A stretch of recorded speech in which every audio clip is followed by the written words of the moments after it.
Hello students, आज आपके notes हैं क्लास 9th के, चैप्टर नंबर है 13। बच्चों, आपको इन नोट्स की पीडीएफ डिस्क्रिप्शन में लिंक मिल जाएगी, आप वहां से नोट्स बना लीजिएगा। और नोट्स बनाने से पहले आप नोट्स समझ लीजिएगा वीडियो देख करके, ज़्यादा लेंथी वीडियो नहीं है, ताकि जब आप नोट्स बनाएं तो आपको कोई भी प्रॉब्लम ना आए और वो आपको सेकेंड टाइम रिविजन होगा। ओके, तो अब स्टार्ट करते हैं नोट्स की एक्सप्लेनेशन।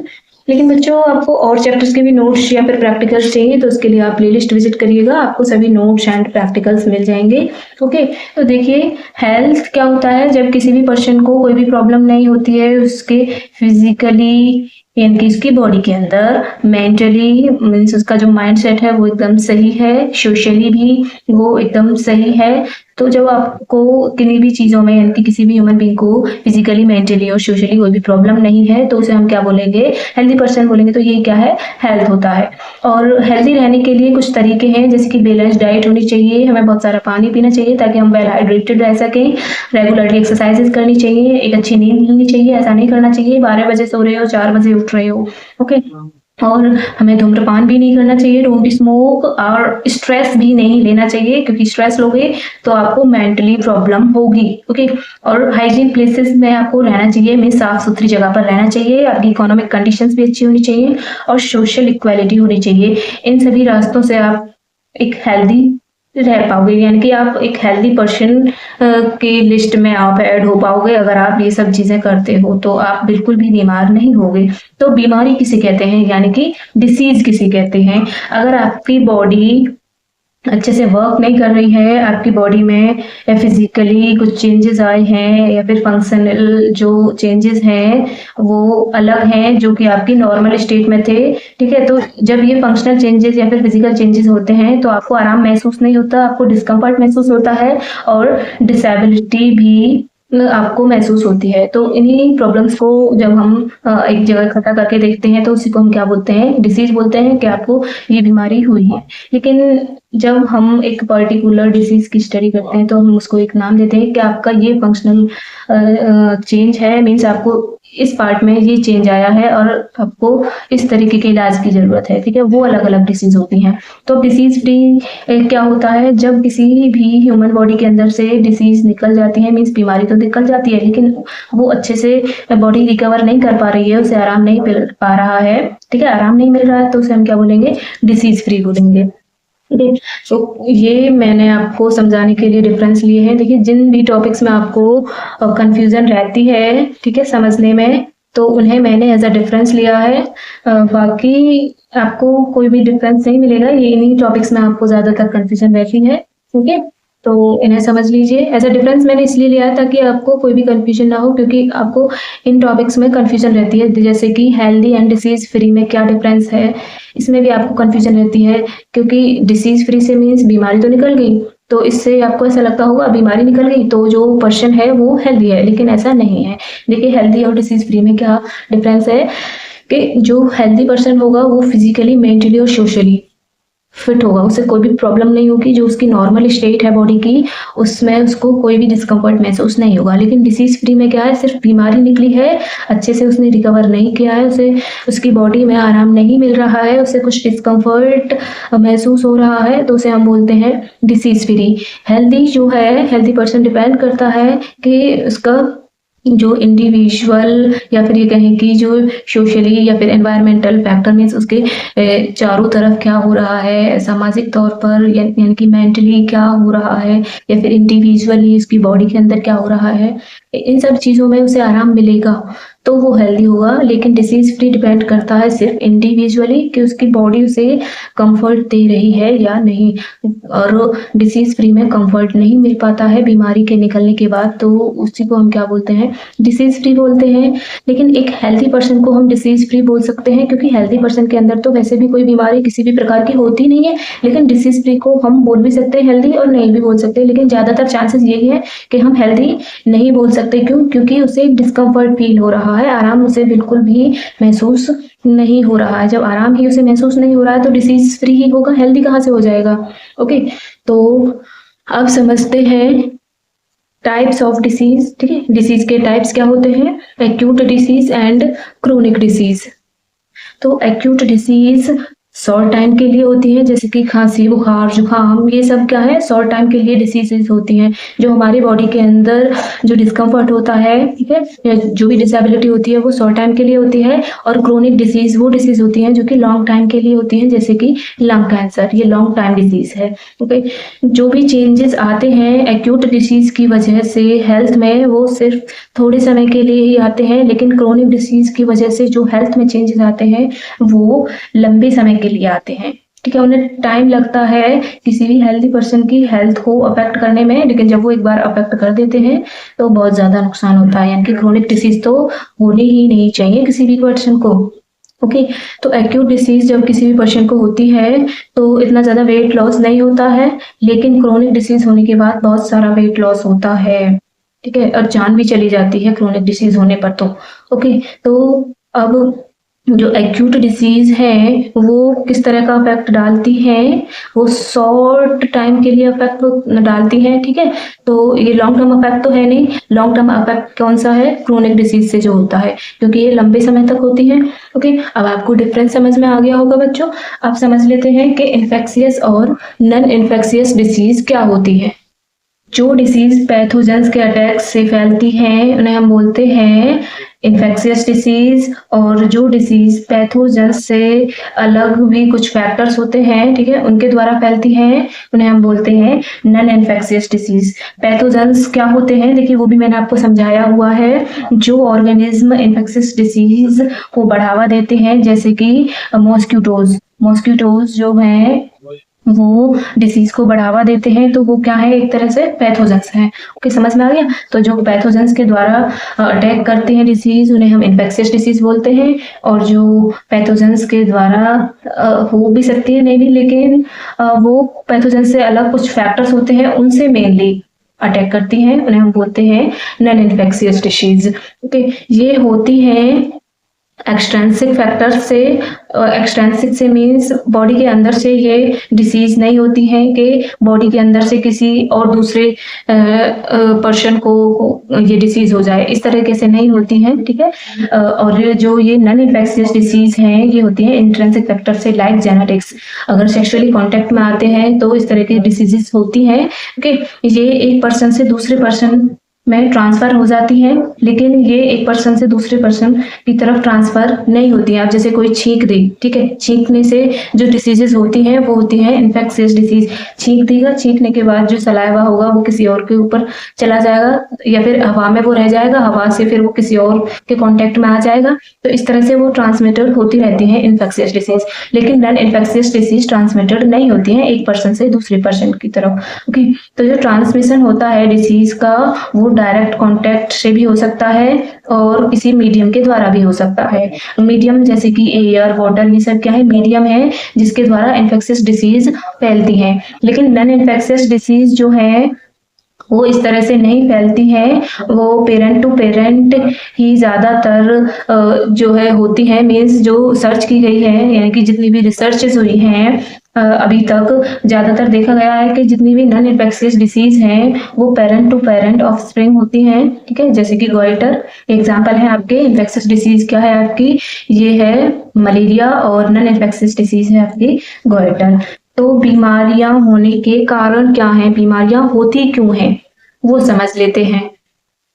देखिए, अगर आपकी हेल्थ अच्छी नहीं है, आप फिजिकली, मेंटली, सोशली अगर आप फिट नहीं हैं, या फिर आप अंडर नरिश्ड हैं, तो आपको बीमारी होगी। या फिर आपका कोई भी बॉडी पार्ट है वो अच्छे से वर्क नहीं कर रहा है तो भी आपको बीमारी होगी। अगर आप साफ सुथरी जगह में नहीं रहते हो और आपकी जो जगह है रहने की वहां पर एनवायरमेंटल पॉल्यूशन है तो भी आपको बीमारी हो सकती है। या फिर जो पैथोजेंस हैं जो कि इन्फेक्शियस डिसीज को फैलाते हैं, जैसे कि वायरस, बैक्टीरिया, फंगी, प्रोटोजोआ, ये सब इन्फेक्शियस डिसीज को फैलाते हैं। तो अगर आप इनके कांटेक्ट में आते हो या फिर ये आपके कांटेक्ट में आते हैं तो भी आपको बीमारियां हो सकती हैं। और लास्ट है कि जेनेटिक डिसऑर्डर, जो कि पेरेंट टू पेरेंट ऑफस्प्रिंग होती है, ठीक है। तो यही सब कारण हैं जिस वजह से बीमारियां होती हैं। पैथोजेंस आप समझ चुके हो, पैथोजेंस क्या होते हैं, जो भी इन्फेक्शियस डिसीज को बढ़ावा देते हैं, कैरी करते हैं, जिनकी वजह से हमें इन्फेक्शियस डिसीज होती हैं, जैसे कि मॉस्किटोज, वायरस, ये सब क्या है, पैथोजेंस है, इनकी वजह से हमें बीमारियां होती हैं। कौन सी वाली, इन्फेक्शियस डिसीज। तो इन्फेक्शियस डिसीज के जो एजेंट्स हैं देखिए उन्हें देख लेते हैं और उनसे कौन कौन सी बीमारियां होती हैं। कुछ एग्जाम्पल लिए हैं, होती तो काफी सारी बीमारियां हैं लेकिन नोट्स में सब भी कुछ तो एग्जाम्पल नहीं लिए जा सकते ना, तो इसीलिए अब समझ लीजिए कि इन्फेक्शियस डिसीज के एजेंट कौन कौन से होते हैं। देखिए पहला है वायरस, जिससे क्या होता है कॉमन कोल्ड, इन्फ्लुएंजा, एड्स, ये सब बीमारियां होती हैं। बैक्टीरिया से कॉलेरा, एंथ्रैक्स, टाइफाइड, फीवर, ये सब किससे होती हैं बीमारियां? बैक्टीरिया से। फंगी से स्किन इन्फेक्शियस होता है। प्रोटोजोआ से मलेरिया, कालाजार, और वर्म्स से होता है एलेप्थेशियस। तो ये बीमारियां फैलती कैसे हैं? इन इन्फेक्शियस एजेंट्स के थ्रू या फिर कोई भी जो भी अदर फैक्टर्स हैं, ठीक है, उनके थ्रू ये बीमारियां फैलती कैसे हैं? मीन्स ऑफ स्प्रेड समझ लेते हैं। देखिए कुछ बीमारियां होती हैं एयरबॉर्न ट्रांसमिशन से, जो भी इन्फेक्शियस डिसीज हैं एयरबॉर्न डिसीज से, मीन्स कुछ जो इन्फेक्शियस डिसीज यानी कि जो भी इन्फेक्शियस डिसीज करते हैं एजेंट्स, तो वो इन्फेक्शियस एजेंट्स हवा में मिल जाते हैं। हवा के जो भी डस्ट पार्टिकल्स होते हैं वो किसी हेल्दी पर्सन के कांटेक्ट में आ जाते हैं, तो उससे जो डिसीज है वो ट्रांसफर हो जाती है। तो एयरबॉर्न ट्रांसमिशन हो गया कि नहीं हो गया? क्योंकि किसी पर्सन ने तो उसे बीमार नहीं किया है हेल्दी पर्सन को, बीमार तो वो जब हुआ है ना, जब उस अनहेल्दी पर्सन के जो इन्फेक्शियस एजेंट्स थे, मीन्स उसे कोई बीमारी थी, उसने छींक वगैरह आ गई, ठीक है, तो उसने छींक दिया, छींकने के बाद जो भी पार्टिकल्स थे वो किस में आ गए? एयर में आ गए। एयर के जो सस्पेंडेड पार्टिकल्स थे, डस्ट पार्टिकल्स, उनमें आ गए। वो डस्ट पार्टिकल्स किसी हेल्दी पर्सन के कांटेक्ट में आ गए, तो किस तरह की डिसीज हो गई? किस तरह का ट्रांसमिशन हो गया? किस डिसीज किस वजह से हुई? एयरबॉर्न ट्रांसमिशन, मीन्स हवा की वजह से वो डिसीज ट्रांसफर होगी। दूसरा है कि रेस्पिरेटरी सिस्टम, अगर कोई बैक्टीरिया या फिर वायरस हमारे मुंह के द्वारा या नाक के द्वारा जाता है, ठीक है, तो उससे भी हमें बीमारियां होती हैं और जाते हैं, क्योंकि हवा जो है वो बिल्कुल भी साफ सुथरी नहीं है। हवा में हमेशा वायरस, बैक्टीरिया जो कि हमें अपनी आंखों से दिखाई नहीं देते हैं, वो हमेशा प्रेजेंट रहते ही रहते हैं, ठीक है। लेकिन ये जो वायरस और बैक्टीरिया है ये किस वजह से आते हैं? जैसे कि अभी बोला था मैंने, किसी के छींकने से, ठीक है। अब किसी ने छींक दिया, जो ड्रॉपलेट्स थी वो किसी हेल्दी पर्सन के कांटेक्ट में आ जाएंगी, ठीक है, तो उसे भी बीमारी हुई हो जाएगी। ये दोनों सिमिलर जैसे ही है, ठीक है, एयरबॉर्न ट्रांसमिशन और रेस्पिरेटरी ट्रांसमिशन, क्योंकि बैक्टीरिया और वायरस जब उसके अंदर चले जाते हैं तो उसके अंदर का जो सिस्टम है उसे भी बेकार करते हैं। और कुछ हल्की फुल्की बीमारियां भी होती हैं, जैसे खांसी, जुकाम, ये सब भी होती है इस तरीके से। जैसे कोई छींक देता है तो दूसरे पर्सन को बीमारी हो जाती है। बुखार, जो कि वायरल बुखार जो होता है, ठीक है, वायरल फीवर, वो सबसे ज्यादा होता है इस तरीके से। और थर्ड है सेक्सुअली ट्रांसमिटेड डिसीज, ये डायरेक्ट कांटेक्ट से होती है। जैसे आप ये बोल सकते हैं अगर सेक्सुअल कांटेक्ट में आते हो किसी से तो आपको कौन सी बीमारी हो सकती है, जैसे कि HIV, एड्स, ये सब बीमारियां होती ही हैं। अब है नेक्स्ट कि एनिमल और इंसेक्ट ट्रांसमिशन, मीन्स एनिमल या फिर इंसेक्ट की हेल्प से जो ट्रांसमिशन होता है डिसीज का, उसे हम बोलते हैं एनिमल और इंसेक्ट ट्रांसमिशन। मीन्स जो मॉस्किटोज एंड फ्लाइज हैं, ये जो पैथोजेंस हैं, मीन्स इनकी हेल्प से जो डिसीज का ट्रांसफर होता है उसी को हम बोलते हैं एनिमल और इंसेक्ट ट्रांसमिशन डिसीज। ओके, तो इससे अगर एग्जांपल अगर आप समझें तो एग्जांपल है मलेरिया डिसीज का, जो कि मॉस्किटोज की वजह से होती है। ओके, नेक्स्ट ट्रांसमिशन होता है फूड एंड वाटर से, क्योंकि फूड एंड वाटर दोनों ही चीजें हमारे लिए जरूरी है, लेकिन इनके अंदर भी हार्मफुल माइक्रोब्स रहते हैं जिसकी वजह से हमें बीमारियां हो जाती है। फॉर एग्जाम्पल टाइफाइड जो बीमारी होती है वो हमें वाटर की वजह से होती है, ठीक है। वाटर के अंदर जो हार्मफुल माइक्रोब्स होते हैं वो हमारी बॉडी के अंदर चले जाते हैं। नेक्स्ट है हेल्थ केयर ट्रांसमिशन डिसीज। जब आप बीमार होते हो तो हॉस्पिटल्स जाते हो, तो हॉस्पिटल्स में और भी बीमार लोग आते हैं, ठीक है, तो वो जो भी ऑब्जेक्ट इस्तेमाल करते हैं उस पर भी तो जो इन्फेक्शियस डिसीज फैलाते हैं, उन वायरस या बैक्टीरियाज का आना तय है, तो वो उन पर आ जाते हैं। उनसे ही टच होने के बाद क्या होता है, वो डिसीज किसी हेल्दी पर्सन को ट्रांसफर हो जाती है। तो इससे क्या होता है कि एक हेल्दी पर्सन अनहेल्दी पर्सन की वजह से बीमार हो जाता है। एग्जाम्पल है नोजोकोमियल इन्फेक्शन का, ये किस वजह से होता है? हेल्थ केयर ट्रांसमिशन की वजह से। अब एंटीबायोटिक्स क्या होती हैं? देखिए, जो भी केमिकल सब्सटेंसेस किसी भी लिविंग ऑर्गेनिज्म के द्वारा लिए जाते हैं किसके लिए? ताकि उसकी बॉडी के अंदर जितने भी माइक्रो ऑर्गेनिज्म हैं डिसीज करने वाले, बीमारी करने वाले, जैसे कि फंगी, बैक्टीरिया, उनको खत्म कर सके। ठीक है, तो इसी के लिए हम कुछ केमिकल सब्सटेंसेस लेते हैं जिन्हें हम क्या बोलते हैं? एंटीबायोटिक्स बोलते हैं। पेनिसिलिन इसका एग्जाम्पल है, ये एक एंटीबायोटिक है। ओके, अब ऑर्गन्स जो कि खराब हो जाते हैं, या फिर कह लीजिए कोई भी एक स्पेसिफिक टिश्यू है जो कि खराब हो जाता है बीमारी की वजह से, तो उसके भी कुछ एग्जाम्पल्स हैं। तो देखिए, जब कोई भी हार्मफुल माइक्रोब्स अफेक्ट करते हैं किसी भी ऑर्गन को या फिर टिश्यू को, तो उसी को हम बोलते हैं organ and tissue specific manifestation. Okay, तो एग्जांपल्स लिए हैं, ज्यादा नहीं लिए हैं। अगर आपको ज्यादा एग्जांपल्स करने हैं बच्चों तो आप एनसीईआरटी पढ़िएगा। एयर माइक्रोब्स से जो बीमारी होती है वो नाक के द्वारा जाएंगे। ठीक है, नाक के द्वारा जाएंगे तो वो कहाँ जाएंगे? लंग्स में। तो उन माइक्रोब्स से किसको अफेक्ट होगा? लंग्स को, मीन्स उससे हमारे लंग्स खराब होंगे। तो जो हम खाना खाते हैं या पानी पीते हैं तो उसके अंदर जो माइक्रोब्स होते हैं वो मुंह के द्वारा जाएंगे हमारे लीवर में। तो उन माइक्रोब्स से हमारा क्या खराब होगा? लीवर खराब होगा। और सेक्सुअल कांटेक्ट में आने से सेक्सुअल ऑर्गन्स खराब होंगे और जो हमारा लिम्फेटिक सिस्टम है वो पूरा का पूरा खराब होगा। अब ठीक है, अब आपको समझ में आ गया कि organ and tissue specific manifestation क्या है। मीन्स किन्हीं भी माइक्रोब्स से जो कि हार्मफुल हैं उनके हेल्प से हमारा कौन सा बॉडी का पार्ट खराब होगा और या फिर कौन सा टिश्यू खराब होता है डिसीज से, उनकी स्टडी थी। कि अब देखते हैं कि जो हम ट्रीटमेंट कराते हैं डिसीज से बचने के लिए, तो उनका प्रिंसिपल क्या होता है? उनका पहला सिद्धांत तो यही होता है कि डिसीज यानी कि बीमारी के इफेक्ट को कम किया जाए। ये कम किस तरीके से करते हैं? देखिए, हम कुछ मेडिसिन लेते हैं, उनके इफेक्ट से वो जो बीमारी है, ठीक है, वो बीमारी कम होती चली जाती है। मीन्स उसका जो बीमारी का जो इफेक्ट है वो डाउन जाता है। जैसे कि आप फीवर के लिए क्या लेते हो? फीवर की जो बीमारी है, ठीक है, अगर आपको बुखार हो जाता है तो आप क्या लेते हो? मेडिसिन लेते हो। उससे जो बीमारी का यानी कि बुखार का जो ताप है वो डाउन जाता है, यानी कि आपकी बीमारी कम होती है मेडिसिन लेने से। ओके, दूसरा सिद्धांत ये होता है कि उन माइक्रोब्स को जो भी हमें अफेक्ट कर रहे हैं, यानी कि जो भी हार्मफुल माइक्रोब्स हैं, उन्हें मारने की कोशिश करते हैं एक एंटीबॉडी लेकर। मीन्स जो भी माइक्रोब्स हैं हमारी बॉडी के अंदर, उसके लिए हम एक सूटेबल एंटीबॉडी लेते हैं। वो उसका काम क्या होता है? वो उन माइक्रोब्स को मारता है या फिर उन माइक्रोब्स से जो बीमारी होती है, ठीक है, उस बीमारी को होने से हमें बचाता है। तो ये तो थे सिद्धांत के ट्रीटमेंट लेने के हमारे क्या सिद्धांत हैं, मीन्स ट्रीटमेंट हम क्यों लेते हैं। ओके, तो अब देखते हैं कि बचाव अगर हम कर लेते हैं उसके क्या सिद्धांत हैं। मीन्स जरूरी नहीं है कि बीमारी हो तभी बचा जाए, ऐसा भी तो किया जा सकता है कि हम अपने आप को बीमार होने से ही बचा लें। तो देखिए, पहले आप एक टॉपिक समझ लीजिए कि डिसएडवांटेजेस क्या हैं बीमारियों को ठीक करने से। मीन्स अगर आपको कोई बीमारी हो गई है, आपका उसने ट्रीटमेंट करा लिया, आप ठीक हो गए, लेकिन इसके भी डिसएडवांटेजेस हैं। तो वो डिसएडवांटेजेस क्या है बीमारियों को ठीक करने से? मीन्स आपको कोई भी बीमारी हो गई है, आपने उसका इलाज करा लिया है, तो इसके भी कुछ डिसएडवांटेजेस हैं। तो डिसएडवांटेजेस समझ लेते हैं। देखिए, अगर आपको बीमारी हो गई है तो बीमारी होने के बाद ऐसा कभी नहीं हो सकता कि जैसा आपका हेल्दी बॉडी ऑर्गन्स थे, जैसे आपके बॉडी पार्ट्स थे बीमार होने से पहले, वैसे ट्रीटमेंट के बाद भी होंगे।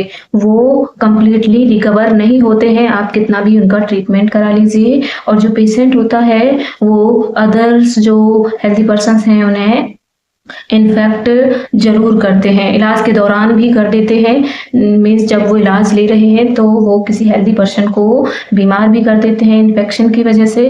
तो अब समझ लेते हैं कि बचाव के क्या सिद्धांत हैं। देखिए, कुछ जनरल वेज हैं, कुछ स्पेसिफिक वेज हैं। मीन्स स्पेसिफिक वेज से आपको वैक्सीनेशन करा लेना चाहिए, इम्यूनाइजेशन, जिससे आप किसी भी एक पर्टिकुलर बीमारी से बच सकते हैं। और जनरल वेज ये है कि आपको एक रूटीन बना लेना चाहिए मेडिकल चेकअप्स के लिए। ठीक है, आपको मेडिकल चेकअप अपने एक कराते रहना चाहिए और आपका जो इम्यून सिस्टम है वो भी स्ट्रांग रहना चाहिए। अगर वो आपका स्ट्रांग नहीं होगा तो आपको बीमारियां जल्दी पकड़ेंगी। ठीक है, तो बीमारियों से बचने के लिए आपका इम्यून सिस्टम जो है वो भी अच्छा होना चाहिए। आपको साफ सुथरी जगह पर रहना चाहिए, उसे सैनिटाइज करते रहना चाहिए। और जो मॉस्किटोज की जो ब्रीडिंग है, मीन्स जब आप जहाँ पर भी आप रह रहे हो वहाँ पर मच्छर मक्खियाँ इस तरह से नहीं होने चाहिए, मीन्स जो उनके होने का कारण है उसे ख़त्म करना चाहिए। यानी कि आपको पानी की साफ़ सफाई करते रहना चाहिए। जैसे कि कूलर में आप पानी भरते हो किसके लिए, ठंडी हवा के लिए, तो उसमें यूँ ही भरा छोड़ देते हो, बदलते नहीं हो कई दिनों तक, तो आपको उसको बदलते रहना चाहिए जिससे कि मॉस्किटोज़ ब्रीडिंग ना हो। अगर वो नहीं होंगे तो आपको बीमारियाँ भी नहीं होंगी। तो ये था आपका चैप्टर नंबर 13। आप इन चैप्टर्स के नोट्स बना लीजिए, ओके। और आपको प्रैक्टिकल्स चाहिए तो प्रैक्टिकल्स के लिए आपको क्या करना है, प्लेलिस्ट विजिट करनी होगी। आपको प्लेलिस्ट मिल जाएगी आपको इसी चैनल पर, जो कि है नोट्स एंड प्रैक्टिकल्स नाम से। और मेरा एक टेलीग्राम चैनल भी है नोट्स एंड प्रैक्टिकल्स नाम से, जिसे आप ज्वाइन कर सकते हो, ओके। अगर आप टेलीग्राम चलाते हो तो वो आप ज्वाइन कर सकते हो। नोट्स एंड प्रैक्टिकल्स नाम से मेरा चैनल भी है, ठीक है बच्चों। Take care. अब आप अच्छे से अपने नोट्स बनाइए और पढ़ाई कीजिए।